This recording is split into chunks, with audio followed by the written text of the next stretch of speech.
राम कृष्ण हरी हरे राम राम राम हरे हरे हरे कृष्ण कृष्ण कृष्ण हरे हरे हरे राम राम राम हरे हरे हरे कृष्ण कृष्ण कृष्ण हरे हरे राम राम हरे हरे हरे कृष्ण कृष्ण कृष्ण हरे हरे। बोला पुंडलिक वरदा हरी विठ्ठल श्री ज्ञानदेव तुकाराम पंढरीनाथ महाराज की जय। संत ज्ञानेश्वर महाराज की जय। जगद्गुरु तुकाराम महाराज की जय। शांती ब्रह्म एकनाथ महाराज की जय। वैराग्य मूर्ती वामनभाऊ महाराज की जय। संत श्रेष्ठ भगवान बाबा की जय। आजन्म वारकरी श्री संत खंडोजी बाबा की जय। जय शिवाजी, जय हिंद, जय भीम। आज आपण डॉक्टर बाबासाहेब आंबेडकर यांच्याविषयी माहिती पाहणार आहोत आणि त्याविषयी प्रवचन रूपी सेवा करणार आहोत। प्रथम प्रार्थनेने प्रारंभ करूया। गुरुर्ब्रह्मा गुरुर्विष्णू गुरुर्देव महेश्वरा गुरु साक्षात परब्रह्म तस्मै श्री गुरवे नमः। ब्रह्मानंदं परमसुखदं केवलं ज्ञानमूर्तिं द्वन्द्वातीतं गगनसदृशं तत्त्वमस्यादिलक्ष्यम् एकं नित्यं विमलमचलं सर्वदी साक्षीभूतं भावातीतं त्रिगुणरहितं सद्गुरुं तं नमामि। सद्गुरुं तं नमामि।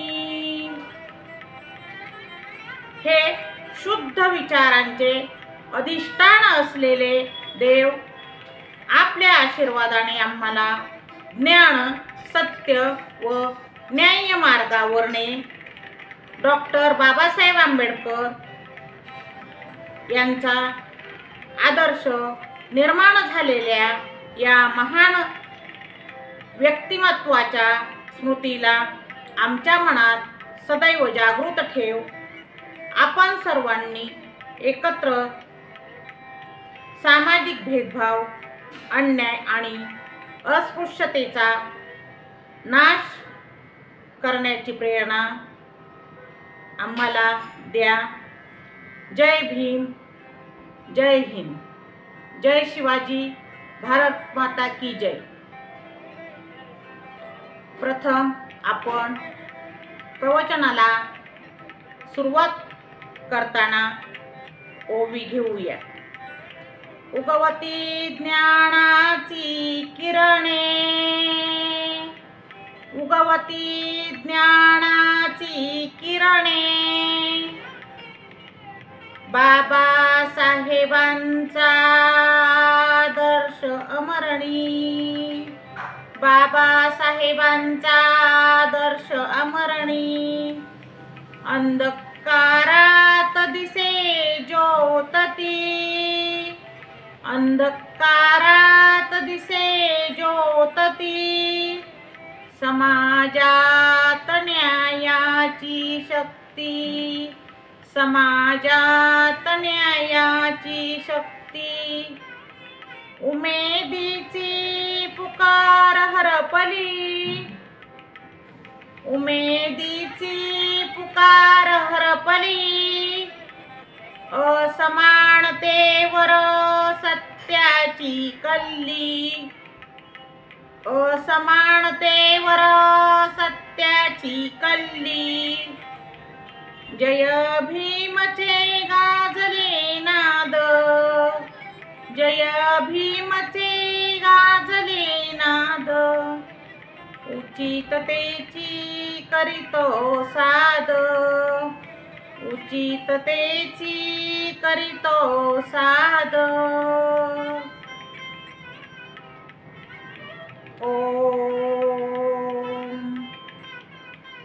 फकीराचे पाय तुटले फकीराचे पाय तुटले पण धैर्याता अविचल पण धैर्याता अविचल बाबासाहेबांच्या विचारांत गूढ बाबासाहेबांच्या विचारांत गूढ जगाला देऊन उजळ फुलांचे संगळ जगाला देऊन उजळ फुलांचे संगळ सत्याच्या गंधाने भरले हृदय सत्याच्या गंधाने भरले हृदय समतेचा संदेश मराठी अभंगात समतेचा संदेश मराठी अभंगात जय भीमची सूर निरंतर वाजवी जय भीमची सूर निरंतर वाजवी सर्वांना उजेड घेऊन येणारा मान सर्वांना उजेड घेऊन येणारा मान विद्या ददाति विनयं संघर्षच्छज्जीवन मार्ग विद्या ददाति विनयं संघर्षच्छजीवन मार्ग बाबासाहेबस्य आदर्शेन निर्मितो भवतु समाजादेय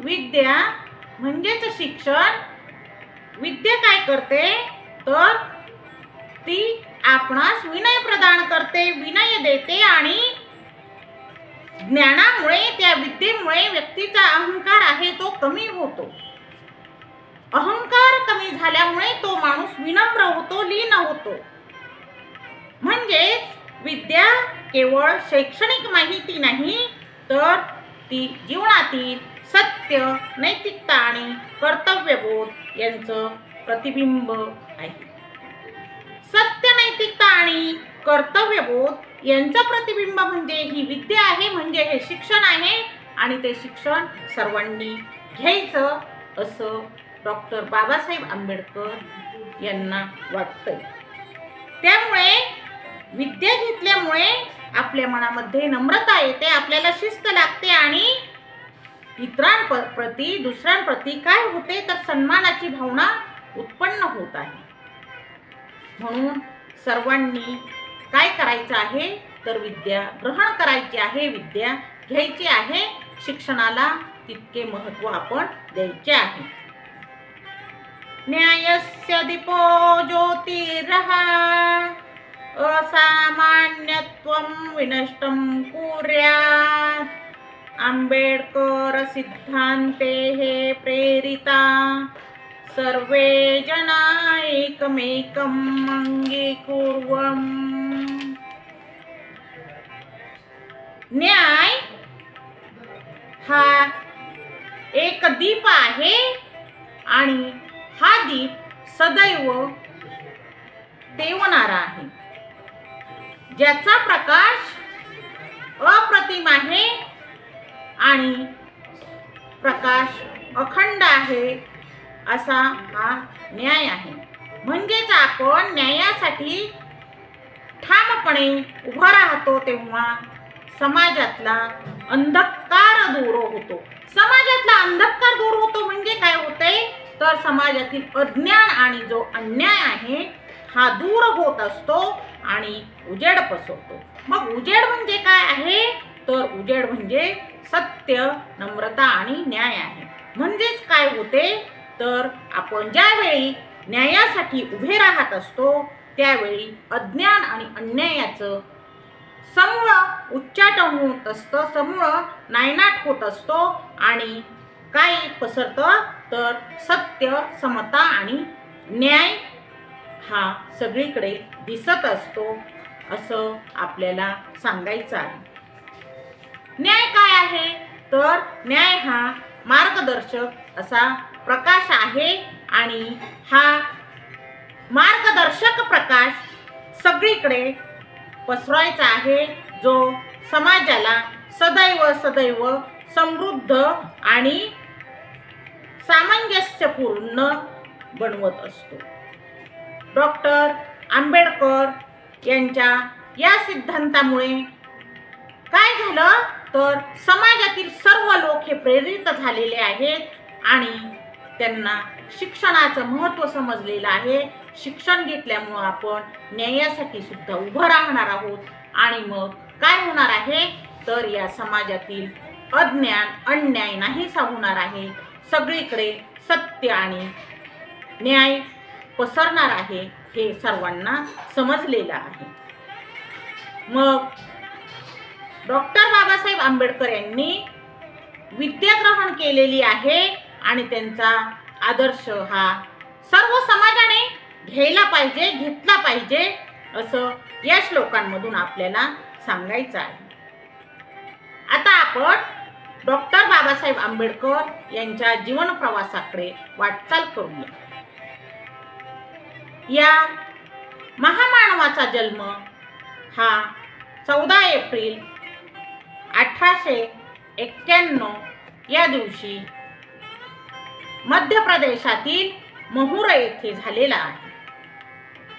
त्यांच्या वडिलांचे नाव रामजी मालोजी सकपाळ आणि आईचे नाव भीमाबाई. आता आपण म्हणूया की बाबासाहेब खूप शिकले आणि त्यांनी खूप ज्ञान ग्रहण केले, म्हणजेच ते वडिलांचे बहुतेक एकुलते एक मुलं असतील, तर तसं नाही हो. ज्यावेळी बाबासाहेब आंबेडकर यांचा जन्म झाला त्यावेळी त्यांना आधी 13 भावंडे होते, म्हणजेच रामजी आणि भीमाबाई यांचे 14 नंबरचे अपत्य डॉक्टर बाबासाहेब आंबेडकर यांचे लहानपणीचे नाव भीम. त्यांना सर्वजण भिवा असे म्हणत असत. रामजी मालोजी सकपाळ हे प्रौढ शाळेमध्ये ज्या स्त्रिया आणि माणसे शाळेत येत, रात्रीच्या शाळेत येत, तेथे 14 वर्षे मुख्याध्यापक म्हणून काम पाहत होते. त्यांचे आजोबा म्हणजेच रामजींचे वडील हे लष्करात होते आणि रामजी सुद्धा त्यावेळी प्रौढ शिक्षणाच्या प्रवासामध्ये रात्रीच्या वेळी ज्या शाळा भरत होत्या तेथे मुख्याध्यापक म्हणून काम करत होते. त्यांना शिक्षणाची खूप आवड होती. आपल्या मुलाने शिकावे असे रामजी सकपाळ यांना वाटत होते.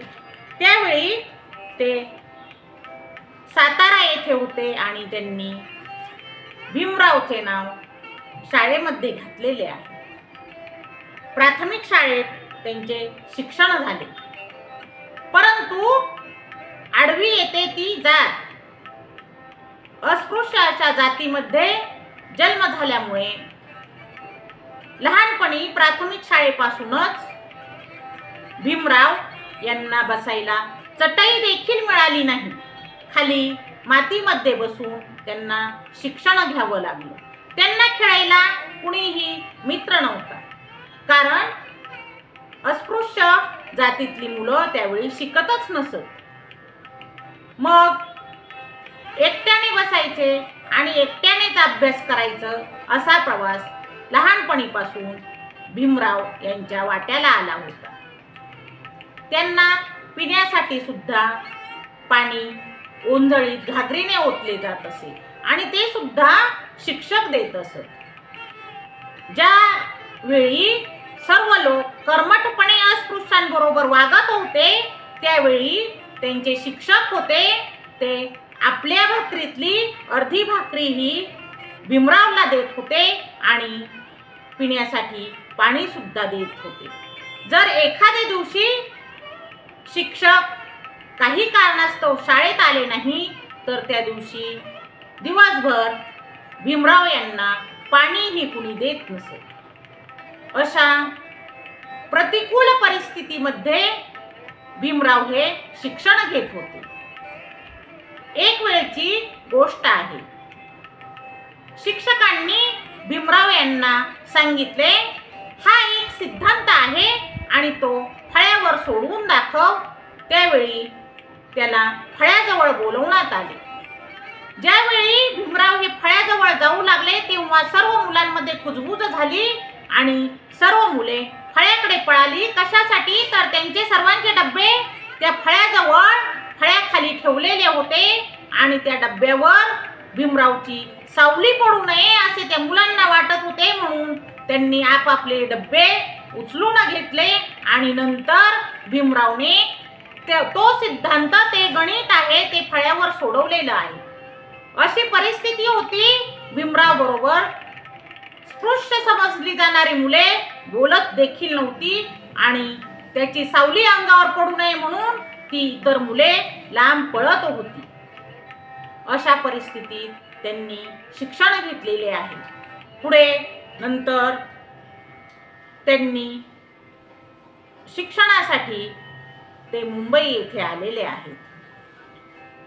पहा, वेळ अशी आहे, काळ असा आहे.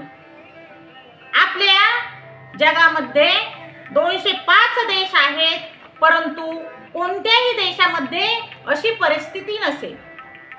सर्व देशांना भूगोल आहे, परंतु इतिहास असणारा देश बहुधा आपलाच असावा, भारतच असावा.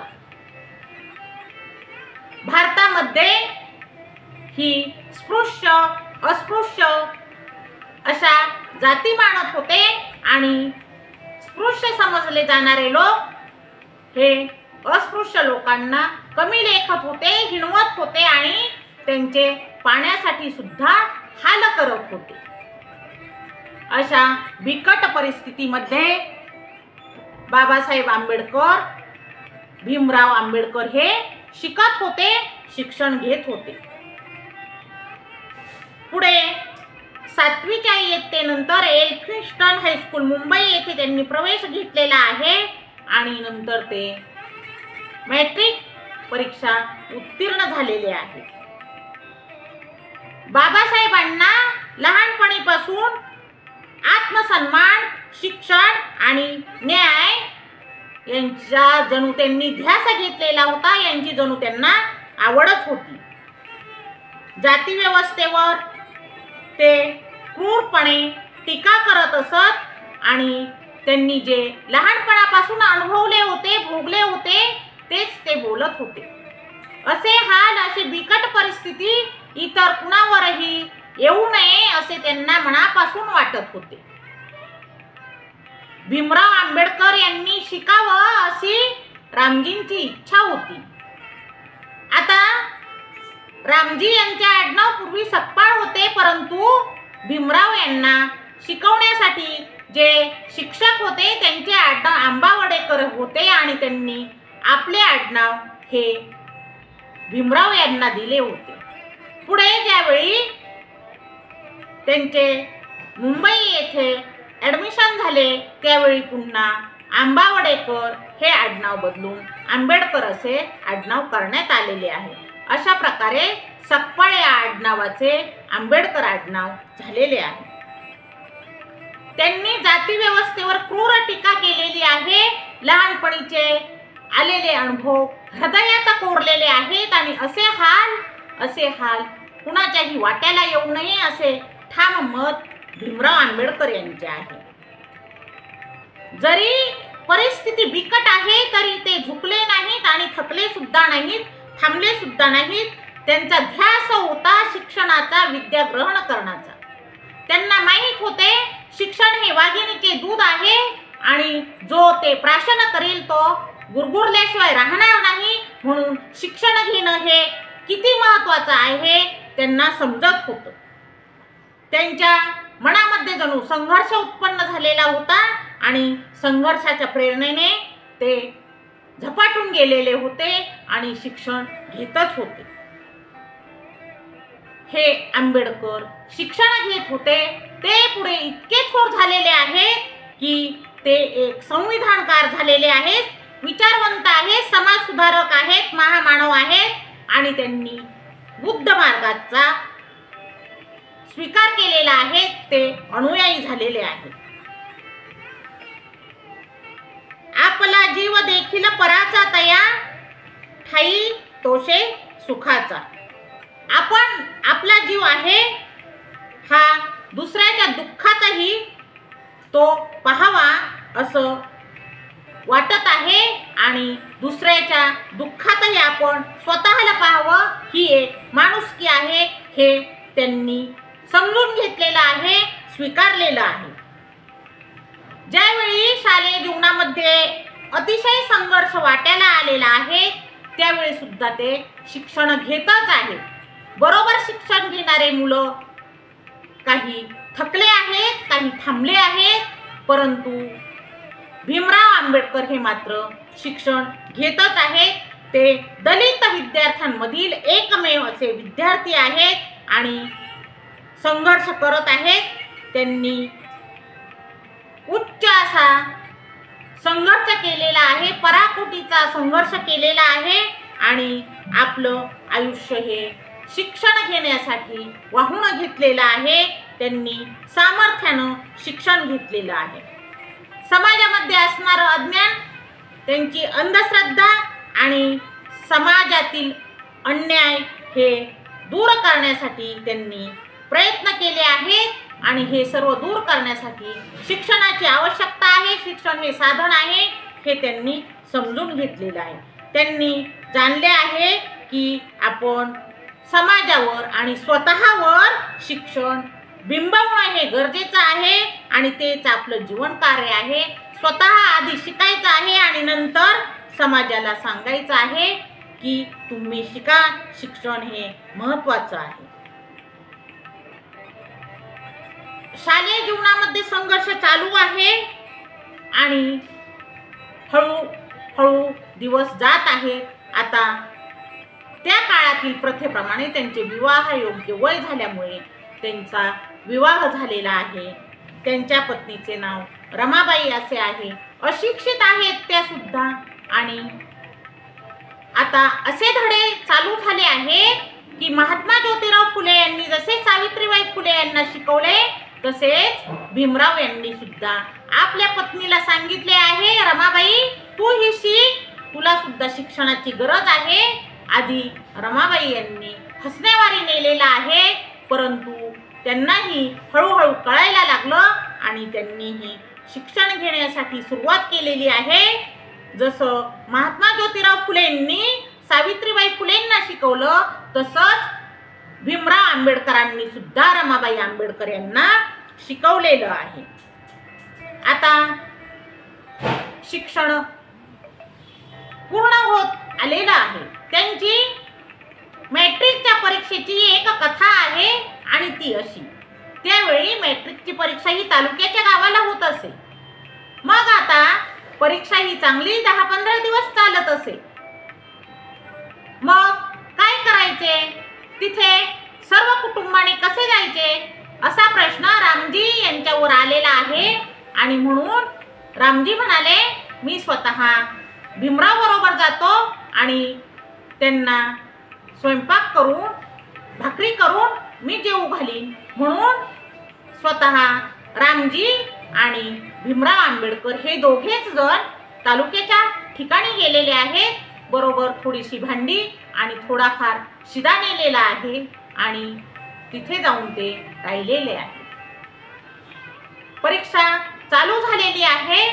पहिला पेपर संपलेला आहे आणि भीमराव परीक्षा देऊन पेपर देऊन आलेले आहे. त्यावेळी रामजींनी भाकरी भाजी करून ठेवलेली आहे आणि भीमराव यांना जेवणासाठी बोलवले आहे. भीमराव म्हणाले, बाबा तुम्ही जेवा. तेव्हा रामजी म्हणाले की आधी तुम्ही जेवा, आम्ही नंतर जेवू. त्या दिवशी भीमराव यांनी जेवण केले. दुसरा पेपर झाला. दुसऱ्या दिवशीही रामजींनी स्वयंपाक करून ठेवला आणि जेवणासाठी भीमराव यांना बोलवले. तेव्हा सुद्धा भीमराव म्हणाले, बाबा तुम्ही जेवा. रामजी म्हणाले, मी नंतर जेवीन, आधी तुम्ही जेवा. दुसऱ्या दिवशी तेच घडले आणि तिसऱ्या दिवशी सुद्धा पेपर झाला. रामजींनी भाजी भाकरी करून ठेवली. भीमराव आले आणि जेवायला बसले. बाबा तुम्ही जेवा. नाही, आधी तुम्ही जेवा आणि नंतर आम्ही जेवू. त्यावेळी भीमराव यांच्या असे लक्षात आले की आपण 2 दिवस झाले आपण जेवण करत आहोत आणि टोपलीत तर एकही भाकरी शिल्लक राहत नाही. मग बाबा काय जेवत असतील. हे लक्षात आल्याबरोबर भीमराव म्हणाले, बाबा मी 2 दिवस झाले पाहत आहे, मी जेवण केल्यानंतर टोपलीत तर भाकरी राहत नाही आणि मग तुम्ही उपाशीच राहत आहात. तुम्हाला भूक लागली नाही का. तेव्हा रामजींनी काय उत्तर दिले. रामजी म्हणाले, या भाकरींनी माझी भूक भागणार नाही. भीमराव तू शिक, तू खूप मोठा हो आणि तुला मोठं झालेलं मला पाहायचं आहे आणि या युगात तुझं नाव हे अमर झालं पाहिजे. इतकं तू शिक, तेव्हाच माझी भूक भागेल, असं वडिलांनी भीमराव यांना सांगितलेलं आहे. पहा प्रसंग कसे आहेत. आणि हीच शिक्षणाची जिद्द, हाच ध्यास भीमराव यांनी ठेवलेला आहे. आपण पुढे खूप शिकायचं आहे, आपल्या वडिलांची इच्छा पूर्ण करायची आहे, हे ध्येय मनाशी ठरवलेलं आहे आणि भीमराव हे शिक्षण घेत आहेत. विवाह झालेला आहे. आता ते पत्नीला सुद्धा शिक्षणाचे धडे देत आहेत. शिक्षण शिकत आहेत आणि बुद्धी तल्लख आहे. एकदा वाचलेला भाग पुन्हा कधीही विचारला तरी तो तितकाच लक्षात राहतो. स्मरणशक्ती दांडगी आहे आणि अभ्यास करणे 24 तासातील 18 तास पूर्ण वेळ अभ्यास करत आहे. एवढा अभ्यास करत आहे आणि एवढी पुस्तकं वाचत आहेत. एखादं पुस्तक जर मिळालं तर ते पटपट पटपट पटपट वाचून घेत आहेत. का तर हे पुस्तक परत मिळेल की नाही. पुस्तक घेणे इतकी परिस्थिती चांगली नाही, ऐकत नाही. तेव्हा आलेलं पुस्तक तेवढ्या वेळेत ते वाचून घ्यायचं आहे आणि स्मरणात ठेवायचं आहे. अशा प्रकारे अभ्यास चालू आहे. त्यांनी आता उच्च शिक्षणाकडे वाटचाल केलेली आहे आणि मुंबई विद्यापीठातून पदवी मिळवलेली आहे. ज्यावेळी मॅट्रिक पूर्ण झालेला आहे त्यावेळी अस्पृश्य जातीतला मॅट्रिक पूर्ण झालेला पहिला विद्यार्थी हा मान भीमराव आंबेडकर यांना मिळालेला आहे.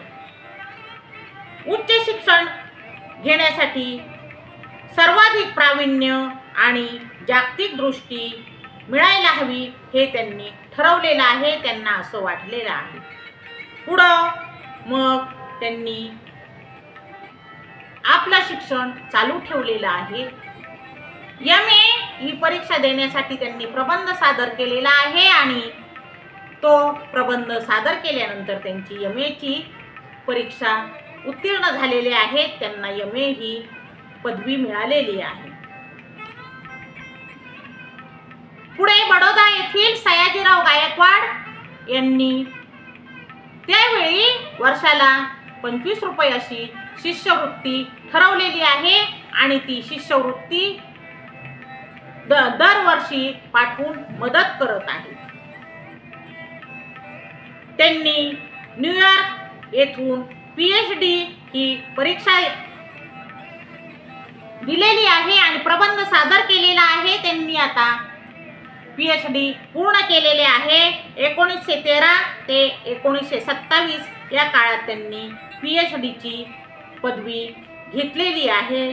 त्यासाठी त्यांनी the evolution of provincial finance in British India या विषयावर प्रबंध सादर केलेला आहे.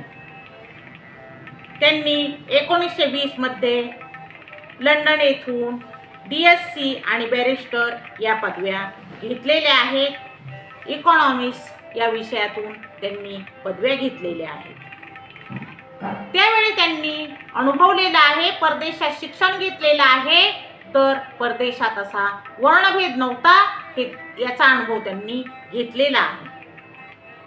कोलंबियामध्ये डीन जॉन ड्यूई यांच्या प्रभावाखाली भीमराव आंबेडकर यांनी मानवतावादी विचार दृढ केलेले आहेत. त्यांच्या प्रभावाखाली ते आलेले आहेत. अशा प्रकारे त्यांचं उच्च शिक्षण चालू आहे. शिक्षण पूर्ण होत आहे आणि आता त्यांनी काही वेळ नोकरी करावी आणि कुटुंबाला हातभार लावावा यासाठी बडोदा येथे नोकरी करण्याचे ठरवलेले आहे.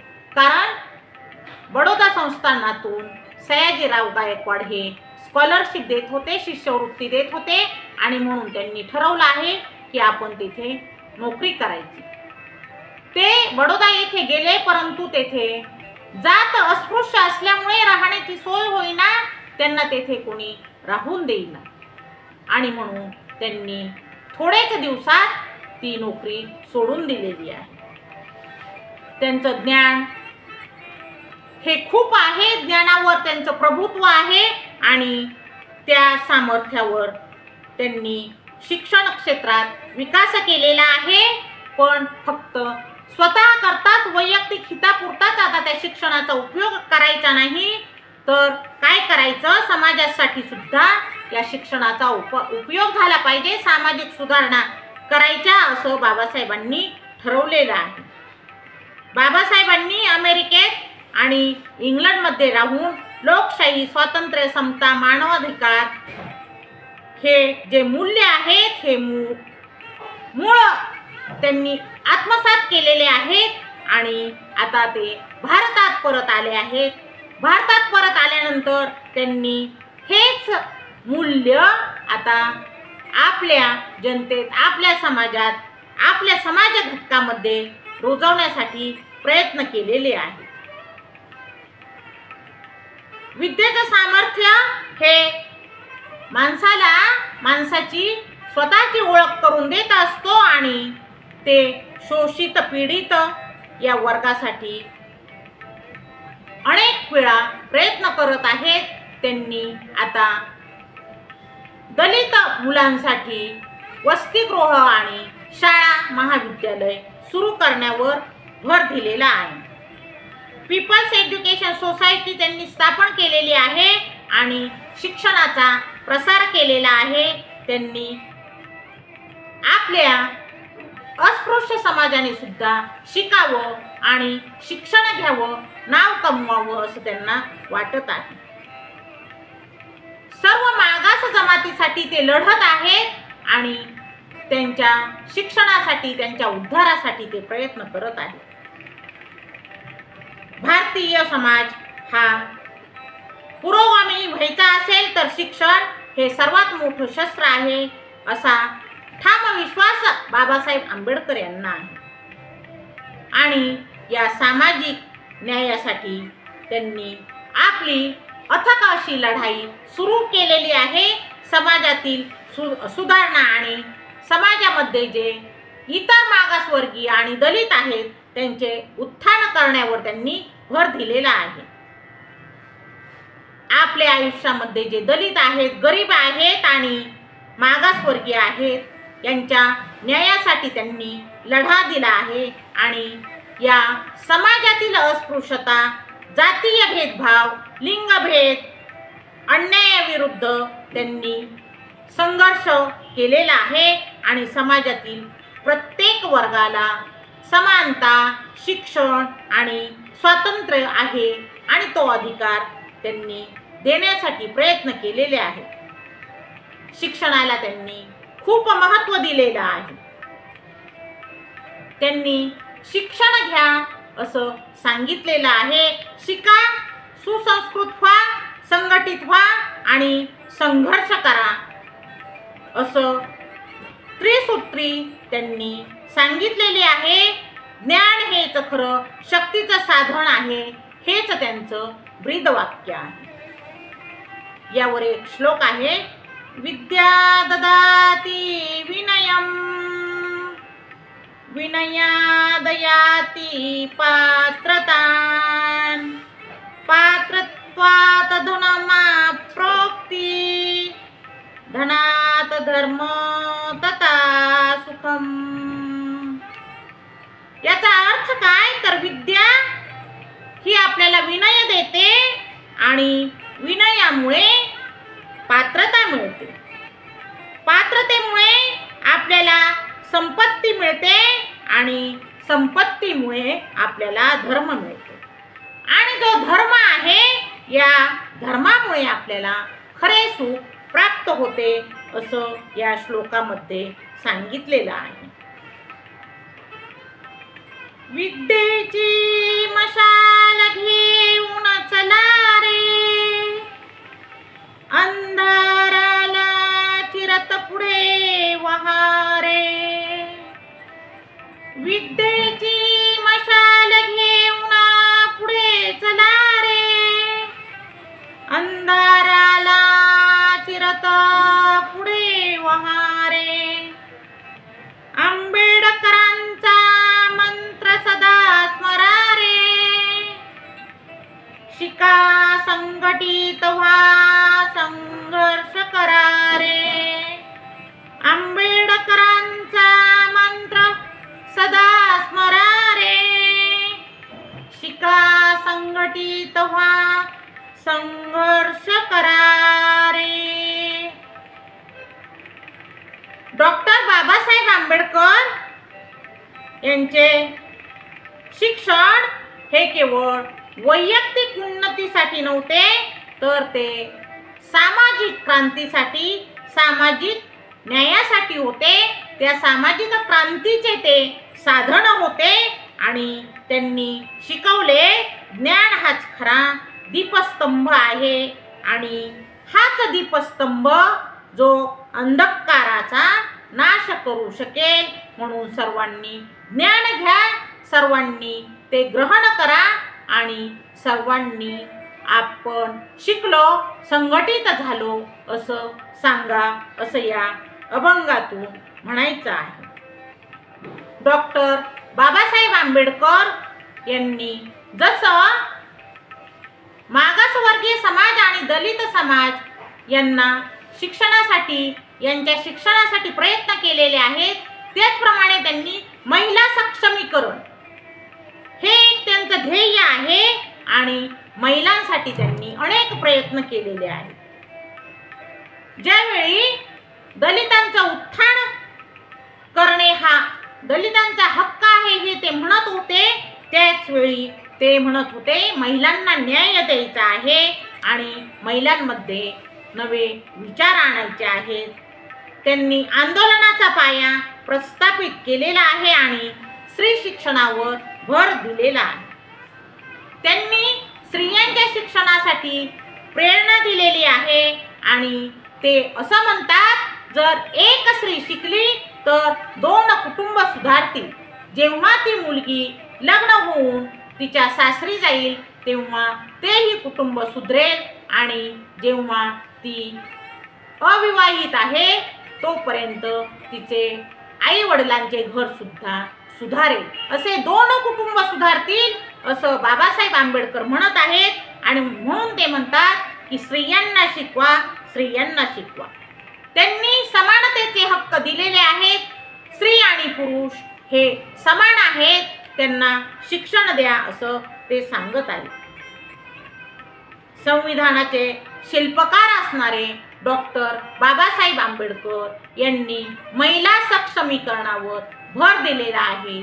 त्यांच्या ज्या काही मागण्या आहेत त्या मागण्या पूर्ण करण्यासाठी सुद्धा वेळोवेळी प्रयत्न केलेले आहेत। त्यांनी आपल्या संविधानामध्ये सुद्धा महिला सक्षमीकरणावर बरेच ठिकाणी भर दिलेला आपल्याला दिसून येत आहे। वैवाहिक आणि इतर संपत्तीसाठी त्यावरच्या हक्कासाठी महिलांना न्याय द्यायचा आहे आणि त्यासाठी त्यांनी हिंदू कोड बिल तयार केले आहे।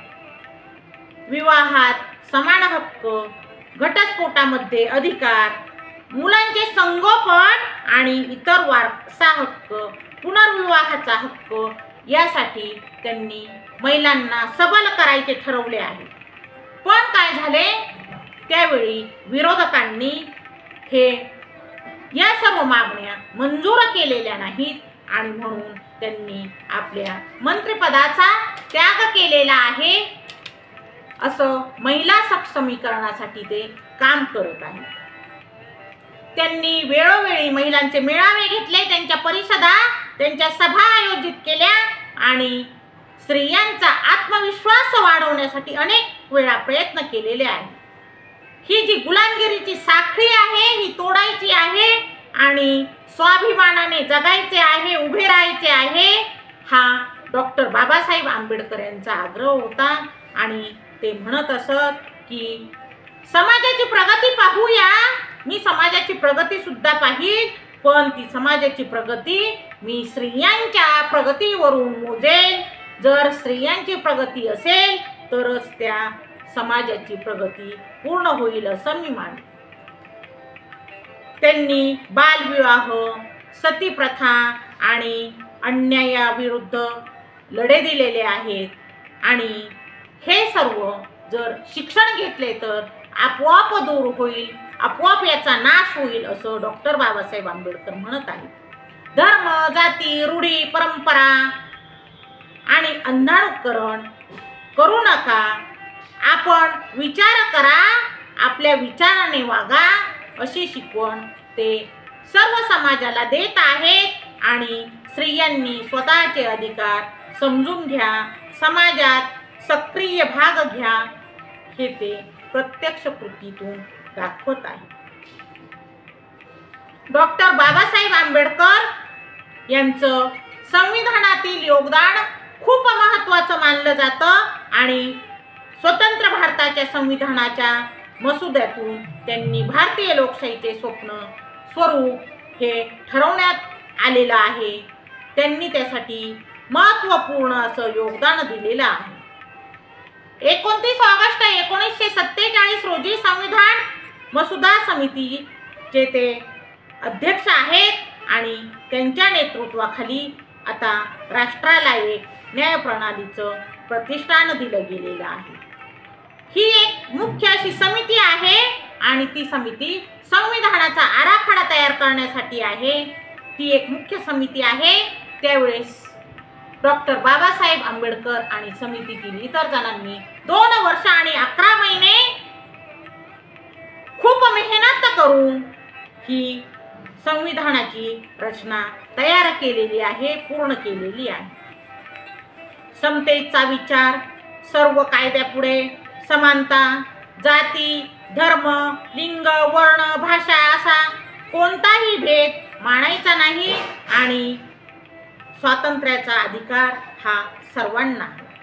त्यांनी समता, स्वातंत्र्यता, धर्मनिरपेक्षता आणि लोकशाही मूल्ये यावर भर दिलेला आहे. स्वातंत्र्याच्या अधिकारात समानता, शोषणाविरुद्धचा हक्क, धार्मिक स्वातंत्र्य आणि सांस्कृतिक तसेच शैक्षणिक स्वातंत्र्य सर्वांना मिळायला हवे असे ते म्हणतात. धर्मनिरपेक्षामध्ये कोणताही एक धर्म राष्ट्र कुणावरही लादणार नाही, तर स्वतःच्या श्रद्धेप्रमाणे कोणता धर्म स्वीकारायचा, पाळायचा त्याचा अधिकार हा प्रत्येक व्यक्तीला असं त्यांनी ह्यामध्ये नमूद केलेलं आहे. लोकशाही मूल्ये यामध्ये डॉक्टर बाबासाहेब आंबेडकर हे सांगतात की लोकप्रतिनिधींची माध्यमातून प्रशासन आणि मताचे समान मूल्य, सार्वभौमत्व आणि सार्वत्रिक मतदानाचा अधिकार हा सर्वांना राहील. अशा प्रकारे त्यांनी भारतीय संविधान तयार करण्यासाठी मेहनत घेतलेली आहे. त्यांच्या संघर्षाच्या अनेक कथा आहेत आणि या अनेक कथा ह्या प्रेरणादायी आहेत. जसं लहानपणी त्यांना बसण्यासाठी चटई देखील मिळत नव्हती आणि पिण्यासाठी पाणी सुद्धा मिळत नव्हते, तरी ते शिकत होते.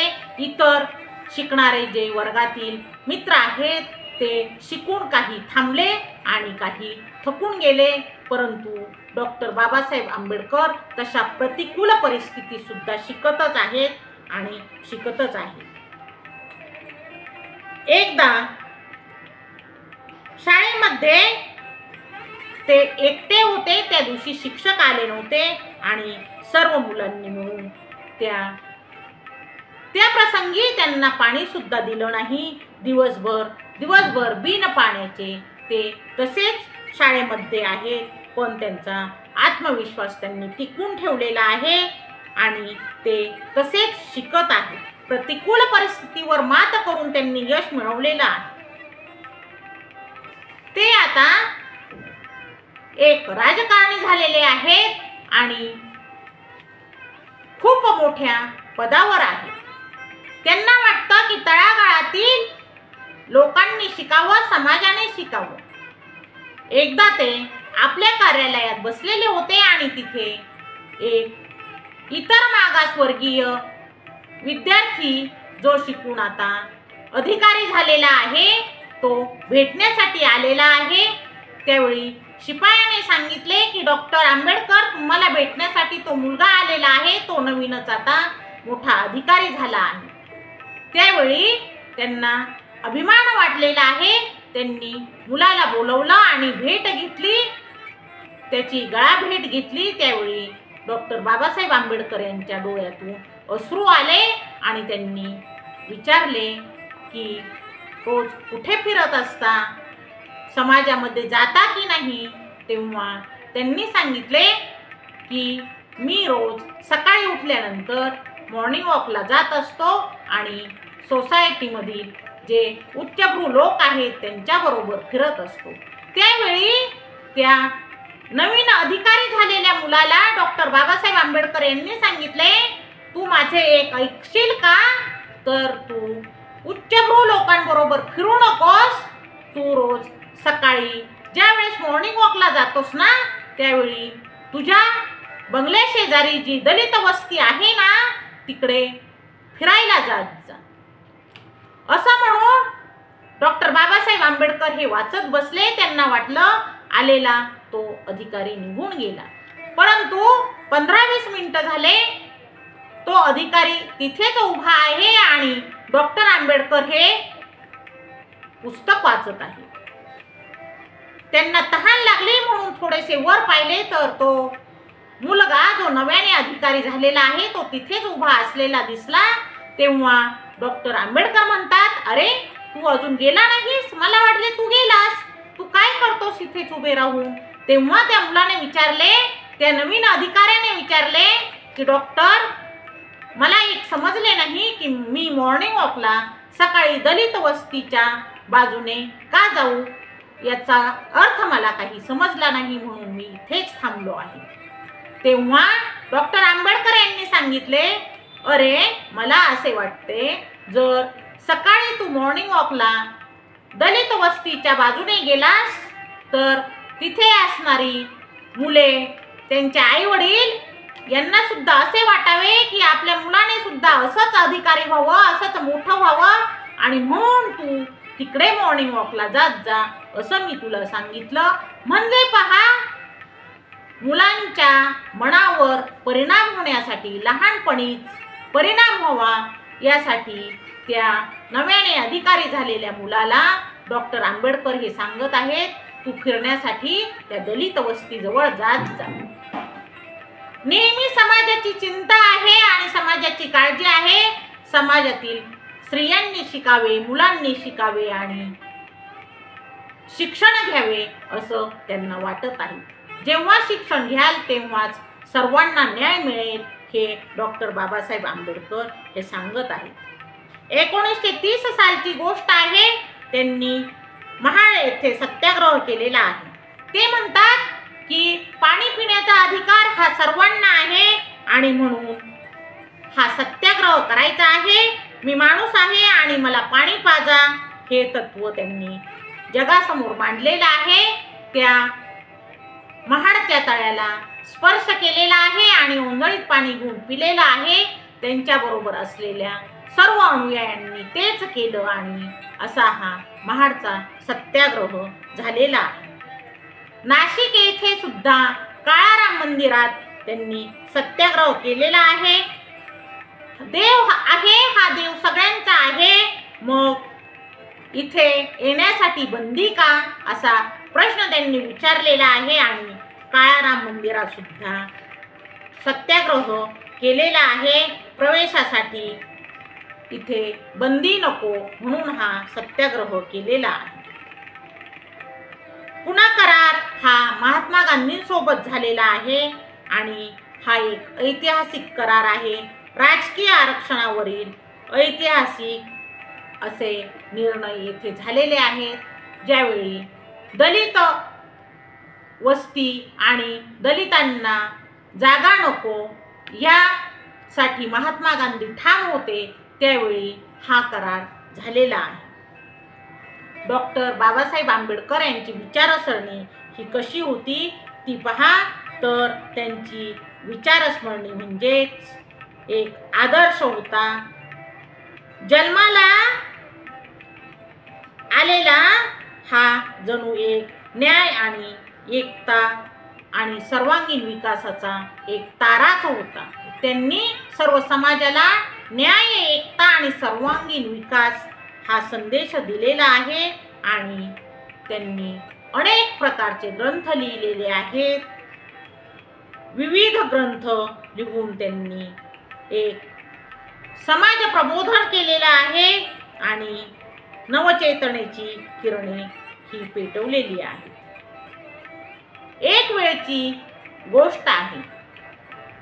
14 एप्रिल 1942 या दिवसाची ही गोष्ट आहे.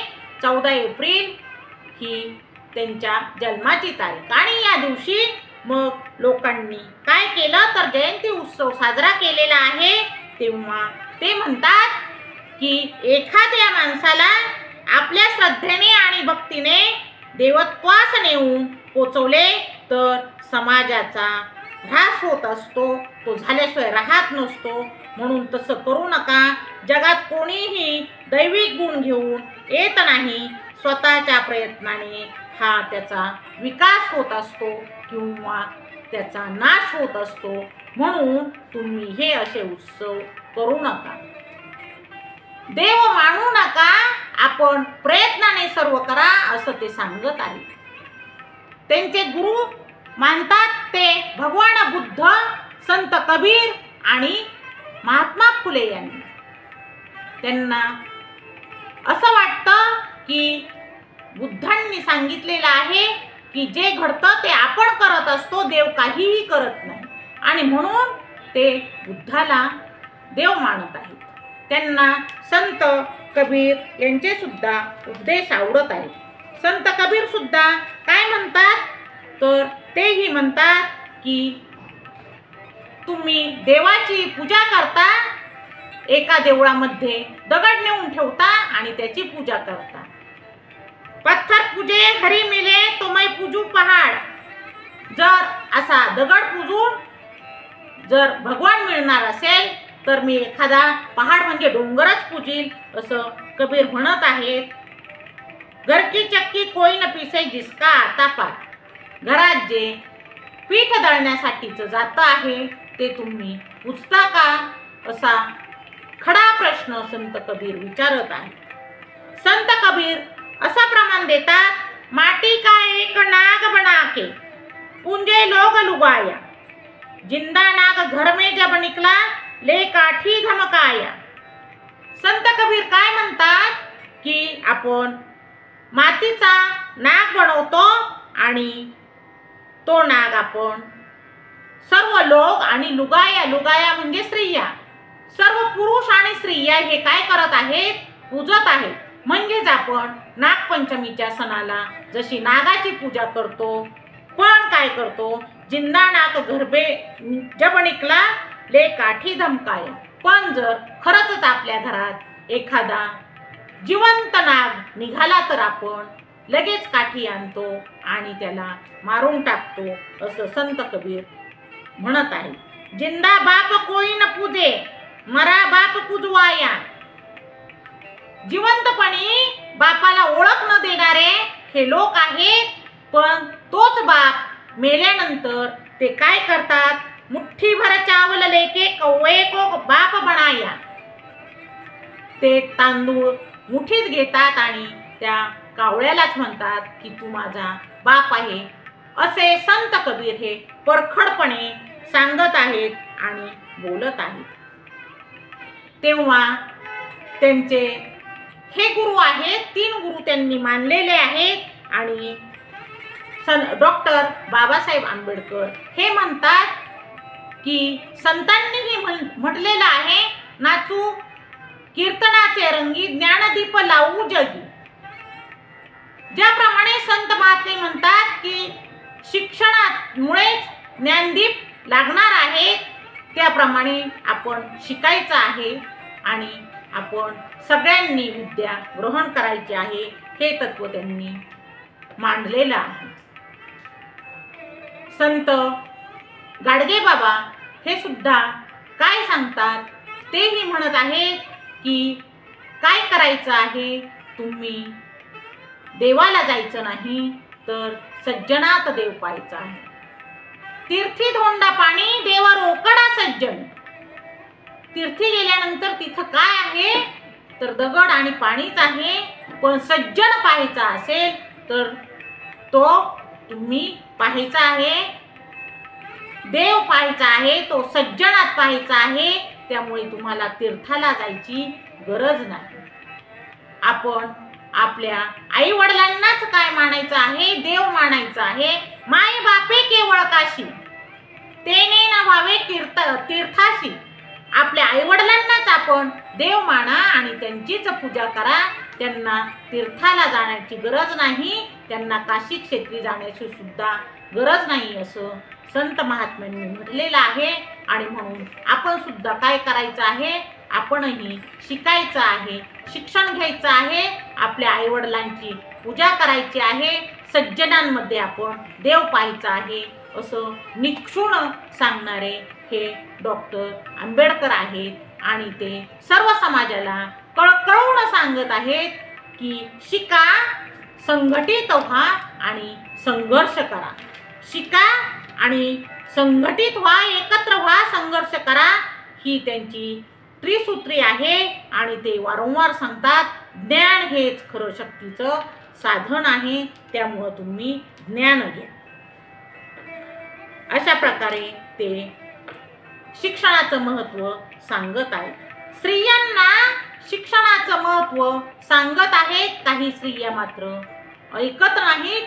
तेव्हा ते म्हणत आहे, शिक ग बाई, शिक ग बहिणी, शिक ग बाई, शिक ग बहिणी, बाबासाहेबांची हीच शिकवण सैनी, बाबासाहेबांची हीच शिकवण सैनी. हक्क तुझे तू जाण ग, हक्क तुझे तू जाण ग, बन स्वतःच्या जीवनाची तू राणी. अगं बाई, तू शिक, अगं माझ्या बहिणी तू शिक, आणि हीच माझी तुला शिकवण आहे, असं डॉक्टर बाबासाहेब आंबेडकर म्हणतात.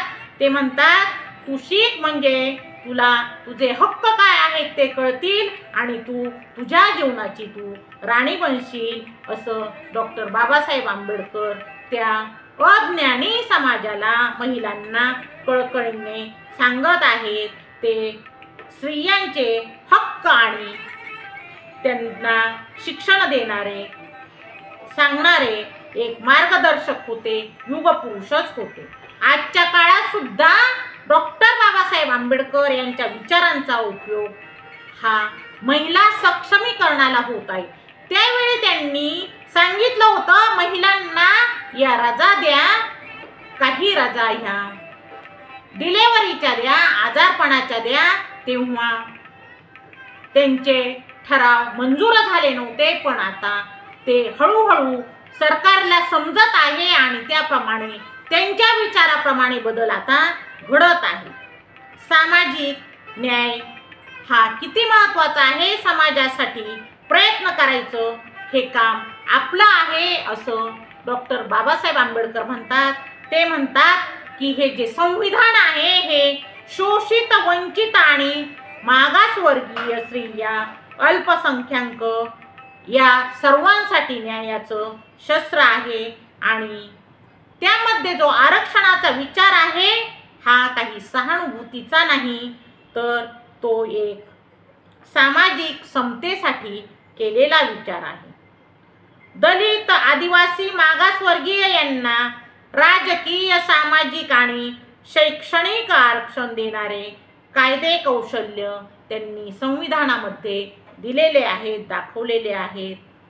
आपण जर संविधानाची प्रस्तावना पाहिली तर we the people of India अशी ही सुरुवात संविधानाची असलेली आपल्याला दिसून येते. म्हणजेच ही सुरुवातच जणू लोकशाहीची मूळ घोषणा आहे असं म्हणावं लागेल. न्याय, स्वातंत्र्य, समता आणि बंधुता या 4 स्तंभांवर आधारलेली आणि संविधानाचे तत्वज्ञान स्पष्ट करणारी ही अधोरेखित केलेली आहे. Political democracy can not last unless it lies at the base of social democracy. प्रत्येक भारतीयाला स्वाभिमानाने जगण्याचा अधिकार आहे आणि तो दिला पाहिजे. ते म्हणतात, I feel that the constitution is workable, it is flexible and it is strong enough to hold the country together. आदरणीय सज्जनहो, आजच्या या सेवेतून आपल्याला हे लक्षात आलं की डॉक्टर बाबासाहेब आंबेडकर यांचा संघर्ष आणि त्यांचे विचार हे आपल्या समाजाच्या प्रत्येक स्तराला उजाळा देत आहेत आणि काम करत आहेत. त्यांचे विचार आणि मूल्यमूलक दृष्टिकोन, बुद्धिवाद म्हणजेच रेशनॅलिझम, जे काही स्वीकाराल ते विवेकाच्या कसोटीवर घासून घ्या असं ते म्हणत आहेत. अंधश्रद्धा, रूढी, परंपरा यांनी मुळातून प्रश्न विचारलेले आहेत आणि ते खोडून काढण्यासाठी प्रयत्न केले आहेत. समाजाला विचार करण्याची, तर्कशुद्धपणे जगण्याची शिकवण डॉक्टर बाबासाहेब आंबेडकर यांनी दिलेली आहे. सामाजिक समता म्हणजे सोशल इक्वॅलिटी. समाजात आपण माणूस म्हणून जगण्याचा हक्क आहे आणि तो हक्क आपण मिळवायचा आहे. हाच आपला खरा धर्म आहे असं ते सांगत आहे. जात पात, वर्ण, अस्पृश्यता यांच्या विरोधात त्यांनी भीषण असा संघर्ष केलेला आहे आणि त्यांनी त्यावर प्रकाशझोत टाकलेला आहे. समतेच्या आधारे समाजाचा खरा विकास होतो असा त्यांचा आग्रह होता. बौद्ध धर्म, त्यांनी बौद्ध धर्म स्वीकारण्याचा अट्टाहास घेतलेला आहे.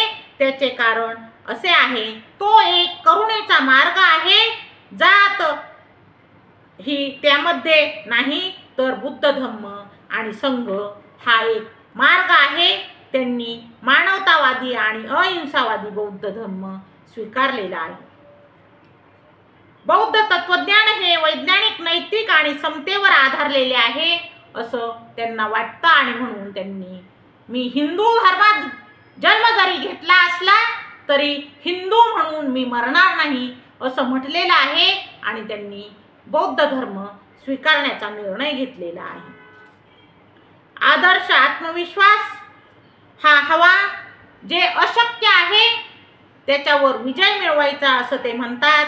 त्यांनी अपमान झेलला आणि अपमान झेलून सुद्धा काय केलं आहे तर ज्ञानाची मशाल ही तेवत ठेवलेली आहे. त्यांना वाटतं की मी आयुष्यभर विद्यार्थी म्हणून राहावं असं वाटतं, पण काय करावं, या सर्व मागासवर्गीय लोकांसाठी मला काम करावं लागत आहे आणि त्यासाठी प्रयत्न करावे लागत आहेत असं ते म्हणतात. गरीब दलित कुटुंबातील मुलगा पण आत्मविश्वास असा की खूपच दांडगा आणि तो एवढा मोठा झालेला आहे. शिक्षण आणि आत्मबल, जिद्द आणि बुद्धीने समाजात त्यांनी उच्च असे स्थान प्राप्त केले आहे. ज्यावेळी मॅट्रिकच्या परीक्षेला ते गेले होते त्यावेळी त्यांना त्यांच्या वडिलांनी सांगितले होते की भीमराव खूप मोठा हो आणि त्याप्रमाणे खरोखरच डॉक्टर बाबासाहेब आंबेडकर हे खूप मोठे झालेले आहे. माणसाचे खरे सामर्थ्य हे त्यांच्या विचारांमध्ये असते आणि शिक्षणांमध्ये असते. डॉक्टर बाबासाहेब आंबेडकर हे म्हणतात की मी मोठा शास्त्रज्ञ होईन हा माझा निर्धार आहे. आणि त्यांनी जरी शाळेत मातीत त्यांना बसवले होते तरी जिद्द मिळवलेली आहे. जिद्द ठेवून त्यांनी ज्ञान मिळवलेलं आहे. कोलंबिया विद्यापीठात त्यांनी पदवी घेतलेली आहे. ते PhD DSc या पदव्या घेऊन मोठे डॉक्टरेट झालेले आहे. विचारांचे सोनेरी वाक्य त्यांनी बोललेले आहेत आणि त्यांच्या भाषणातून जणू सर्व समाजालाही स्फूर्ती मिळत आहे. शिका, संघटित व्हा आणि संघर्ष करा हे सर्व लोक अंमलात आणणारं वाक्य आहे आणि ते सर्वांच्या मनावर घर करत आहेत. ते म्हणतात तुम्ही जोपर्यंत सामाजिक न्याय हा मान्य करत नाहीत, गुलामगिरीतून तुमची सुटका करून घेत नाहीत, तोपर्यंत राजकीय स्वातंत्र्य हा एक भ्रम आहे. आपण स्वतः विश्वास ठेवा आणि हे आत्मबळ आहे. त्यांनी 1950 मध्ये बुद्ध जयंतीमध्ये एक भाषण केलेलं आहे आणि त्या भाषणात ते म्हणतात बुद्धाव्यतिरिक्त सर्व धर्म संस्थापकांनी आपण मोक्षदाते आहोत अशी भूमिका स्वीकारलेली आहे. पण बुद्धाने स्वतःला कोणतेही दैवी वलय न लावता मार्गदाता म्हणून संबोधलेला आहे. बुद्धाचा धर्म हा नीतिधर्म आहे आणि म्हणून त्यांनी 14 ऑक्टोबर 1956 या दिवशी स्वतः आणि त्यांची दुसरी पत्नी तसेच 3,80,000 असे अनुयायी यांनी बौद्ध धर्म स्वीकारलेला आहे. भिक्षू चंद्रमणी यांच्याकडून त्यांनी बौद्ध धर्माची दीक्षा घेतलेली आहे. डॉक्टर बाबासाहेब आंबेडकर म्हणजे काय तर विचारांचा दीपस्तंभ आहेत, संघर्षाचा शिल्पकार आहेत आणि आत्मविश्वासाचा जणूझरा आहे. ते समतेचा धर्माचा प्रचारक आहे. आणि हे डॉक्टर बाबासाहेब आंबेडकर यांनी दलित तसेच इतर मागासवर्गीय समाजात परिवर्तन घडवलेले आहेत. लोकांना शिक्षणाचे महत्त्व सांगितलेले आहे आणि त्यांनी सर्वांनी डॉक्टर बाबासाहेब आंबेडकर यांचे विचार मांडण्यास सुरुवात केलेली आहे. त्यांनी अविरतपणे असे काम केलेले आहे आणि आपण आता शिकूया, संघटित होऊया आणि आपल्या प्रश्नांवर आपण उत्तर मिळवूया असं ठरवलेलं आहे. त्यांनी 1944 मध्ये बेव्हरले निकोल या पत्रकाराने आपल्या भारतातील 6 विद्वानांमध्ये त्यांची गणना केलेली आहे. हे डॉक्टर बाबासाहेब आंबेडकर यांचं भाग्य आहे. बुद्धं शरणं गच्छामि असं म्हणत त्यांनी बुद्ध धर्म स्वीकारलेला आहे आणि त्यांनी आपलं जे जीवन आहे ते या समाजातील इतर मागासवर्गीय, दलित आणि तळागाळातील लोकांसाठी जणू वाहून घेतलेलं आहे. सर्वांनी शिकावं यासाठी त्यांनी अनेक ठिकाणी हायस्कूल, महाविद्यालय आणि निवासी वसतिगृहांची स्थापना केलेली आहे आणि सर्वांनी शिका हाच जणू त्यांचा आग्रह आहे. आपण जे कार्य करत आहोत ते कार्य आपल्या समाज बांधवांसाठी आहे हे त्यांना पाहून आनंद होत आहे आणि ते म्हणतात की मला जो त्रास झाला तो इतर कुणालाही होऊ नये आणि म्हणूनच मी हे सर्व कार्य करत आहे. अशा प्रकारे या महामानवाने प्रयत्न केलेले आहेत आणि या महामानवाला मरणोत्तर 1990 मध्ये भारत सरकारने भारतरत्न हा किताब देऊन सन्मानित केलेले आहे. आपल्याला माहीत आहे, आपण संतांपासून पाहत आहोत, ज्ञानेश्वर माऊलींना सुद्धा त्रास झालेला आहे, जगद्गुरु तुकाराम महाराजांना सुद्धा त्रास झालेला आहे आणि संत श्रेष्ठ भगवान बाबांना सुद्धा त्रास झालेला आहे. त्याचप्रमाणे या महामानवाला सुद्धा जनतेकडून त्रास झालेला आहे आणि म्हणूनच ते मोठे झालेले आहेत. म्हणजेच पहा, समाजामध्ये ज्या व्यक्तीला त्रास होत आहे ती व्यक्ती मोठी होत आहे. संतांच्या ठिकाणी हा महामानव आहे. जे कार्य संतांनी केले तेच कार्य या महामानवाने केलेले आहे आणि म्हणून या महामानवाला सर्वांनी अभिवादन करायचे आहे आणि या महामानवाला समर्पित एक कविता आपण घेऊन समारोप करूया. जात पातीत माणूस गेला हरवून, जात पातीत माणूस गेला हरवून, दिशा दाखविताला एक तेजस्वी पुण्यून, दिशा दाखविताला एक तेजस्वी पुण्यून,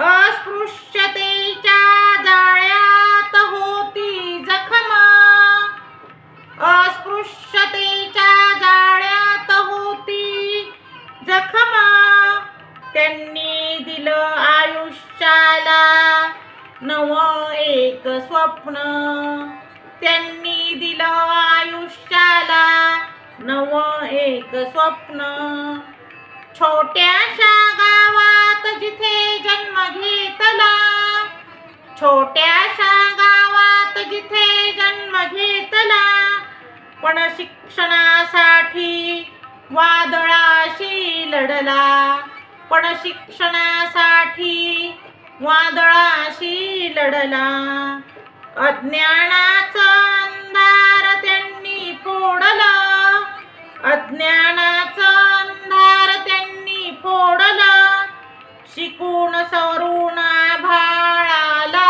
गवसलं, शिकून सवरून आभाळाला गवसलं, लंडन कोलंबियात ज्ञान घेतलं गहिरा, लंडन कोलंबियात ज्ञान घेतलं गहिरा, बुद्धाच्या मार्गाने चालले पाऊल पुढे रे, बुद्धाच्या मार्गाने चालले पाऊल पुढे रे, हक्क स्वाभिमान समानतेचा मंत्र, हक्क स्वाभिमान समानतेचा मंत्र, शिका संघटित व्हा आणि करा संघर्ष, शिका संघटित व्हा आणि करा संघर्ष, संविधानाचा शिल्पकार भारताचा दीप, संविधानाचा शिल्पकार भारताचा दीप,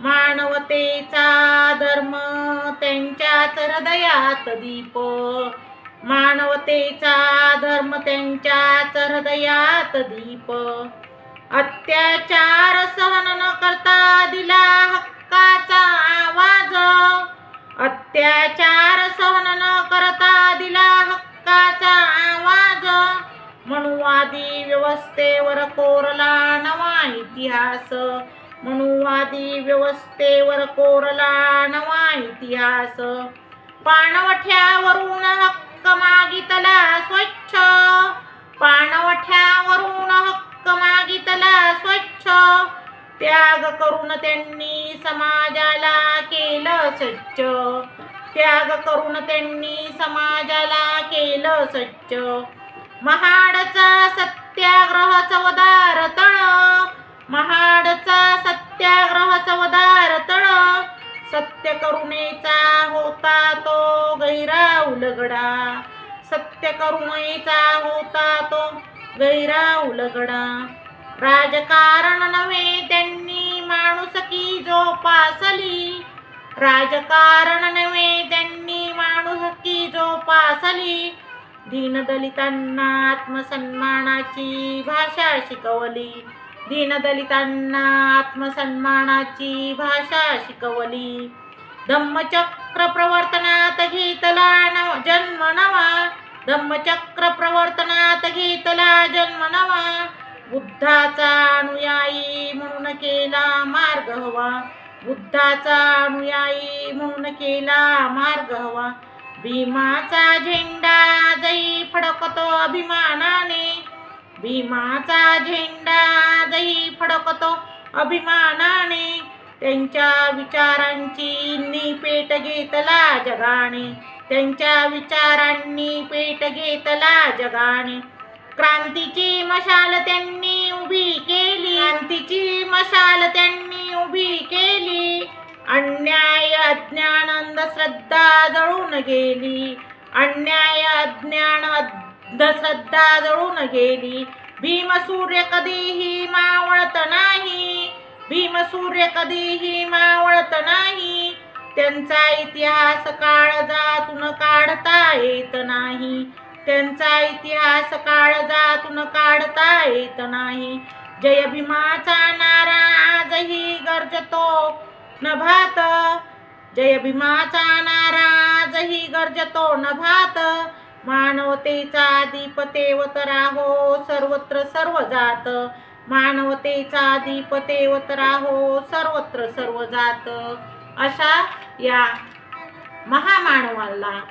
सर्वांनी वंदन करायचं आहे, सर्वांनी जय भीमचा नारा द्यायचा आहे. आता त्यांनी बौद्ध धर्म स्वीकारलेला आहे आणि म्हणून त्यांनी सांगितलेलं आहे की सर्वांनी बौद्ध धर्म स्वीकारा. त्यांनी स्वतः 22 अशा प्रतिज्ञा तयार केलेल्या आहेत, त्या त्यांनी वाचून दाखवलेल्या आहेत. त्यानंतर 2च महिन्यात जवळजवळ हे लाखो अनुयायी बौद्ध झालेले आहेत आणि आता थकलेले असे हे डॉक्टर बाबासाहेब आंबेडकर आजारी पडले आहेत आणि 6 डिसेंबर 1956 रोजी रात्रीच्या वेळी त्यांचे देहावसान झालेले आहे. नंतर त्यांना त्यांचे शव दिल्लीहून मुंबईला आणण्यात आलेले आहे आणि तेथे लाखो अनुयायांच्या उपस्थितीत बौद्ध धर्माप्रमाणे त्यांच्यावर अंत्यसंस्कार झालेले आहेत. असा हा महामानव सर्व लोकांचा विचारांचा जणू दीपस्तंभ आहे. संघर्ष करून शिल्पकार बनलेला आहे आणि धर्माचा प्रचारक झालेला आहे. यांनी सर्वांच्या काळजात जणू घर कोरलेले आहे. जरी दलित समाजात घेतला होता जन्म तरी सर्वांच्या जीवनात त्यांनी क्रांतीची मशाल पेटवलेली आहे आणि अशा या थोर महामानवाचे विचार आजही आपण सर्वजण अंमलात आणत आहोत आणि त्यांनी जे संविधान दिलेले आहे त्याप्रमाणे सर्व भारतभर आपण लोकशाही या तत्वावर जगत आहोत, माणूस म्हणून जगत आहोत. अशा या महामानवाला वंदन करूया आणि आपली झालेली प्रवचनरूपी सेवा या महामानवाला अर्पण करूया आणि आपले प्रवचन येथे आपण पूर्णविराम देऊया. बोला पुंडलिक वरदा हरी विठ्ठल. श्री ज्ञानदेव तुकाराम पंढरीनाथ महाराज की जय. जगद्गुरु तुकाराम महाराज की जय. शांती ब्रह्म एकनाथ महाराज की जय. संत श्रेष्ठ भगवान बाबा की जय. वैराग्य मूर्ती वामन भाऊ महाराज की जय. जन्म वारकरी श्री संत खंडोजी बाबा की जय. महामानव डॉक्टर बाबासाहेब आंबेडकर की जय. छत्रपती शिवाजी महाराज की जय. भारत माता की जय. जय हिंद. जय महाराष्ट्र. रामकृष्ण हरी.